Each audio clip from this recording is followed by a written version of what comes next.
ছোট্ট তিলে লুকিয়ে আছে ক্যান্সার, যেসব লক্ষণে চিনবেন।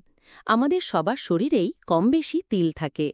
এমনকি ছোট্ট একটি তিল আমাদের রূপ সৌন্দর্য বাড়িয়ে তোলে। বিশেষ করে মেয়েদের ক্ষেত্রে দেখা যায় গালে কিংবা ঠোঁটে তিল। তবে আপনি জানেন কি, কোনো কোনো ক্ষেত্রে এ তিলই হয়ে উঠতে পারে আপনার ত্বকের ক্যান্সারের প্রাথমিক লক্ষণ। যদিও বেশিরভাগ তিলই ক্ষতিকর নয়, এগুলো ত্বকের স্বাভাবিক অংশ, তাই এগুলো থেকে ক্যান্সার হওয়ার ঝুঁকি একেবারেই থাকে না। তবে কিছু ক্ষেত্রে তিল থেকে ক্যান্সার হতে পারে। সেই ক্যান্সারকে বলা হয় মেলানোমা। সম্প্রতি একটি গণমাধ্যমের এক সাক্ষাৎকারে এ বিষয়ে কথা বলেছেন বিশিষ্ট চর্মরোগ বিশেষজ্ঞ ডা জয়শ্রী দাস।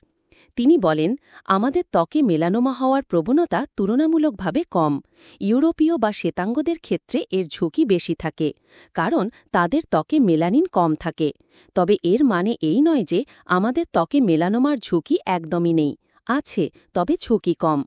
সতর্ক হওয়ার আহ্বান জানিয়ে ডা জয়শ্রী দাস বলেন, আপনার শরীরে কোনো তিল হয়তো দীর্ঘদিন ধরে আছে, কিন্তু দেখলেন হঠাৎ করেই সেটি বড় হয়ে উঠছে কিংবা সেই তিল নিজের রং পরিবর্তন করতে শুরু করেছে, তাহলে সতর্ক হন। যদি কোনো তিলের মধ্যে হঠাৎ করে অস্বাভাবিক পরিবর্তন দেখেন, তাহলে তৎক্ষণাৎ চিকিৎসকের পরামর্শ নিন। কয়েকটি লক্ষণ জেনে নিন। ১. আকার পরিবর্তন। যদি কোনো তিল হঠাৎ করে বড় হতে থাকে, তাহলে বুঝবেন এখানে বড় কোনো ধরনের সমস্যা আছে। ২. রং পরিবর্তন। যদি তিলের রং কালো, বাদামি কিংবা অন্য কোনো রঙে পরিবর্তিত হয়। ৩. আকার। যদি তিলের আকার অমসৃণ বা এলোমেলো হয়। ৪. রক্তপাত। যদি কোনো তিল থেকে হঠাৎ রক্তপাত শুরু হয়। ৫. ব্যথা ও চুলকানি। যদি তিলে ব্যথা বা চুলকানি হয়। যদি কোনো তিল হঠাৎ বড় হয়, তা থেকে রক্তপাত শুরু হয়, তাহলে সাবধান থাকবেন। এক্ষেত্রে তিলের কোষগুলো অস্বাভাবিকভাবে বেড়ে গিয়ে ক্যান্সারের ঝুঁকি বাড়িয়েছে। এ ধরনের লক্ষণ দেখা গেলে দেরি না করে দ্রুত একজন ডার্মাটোলজিস্টের পরামর্শ নিন। আর যদি সময়মতো রোগ ধরা পড়ে, তবে মেলানোমার চিকিৎসা সম্ভব।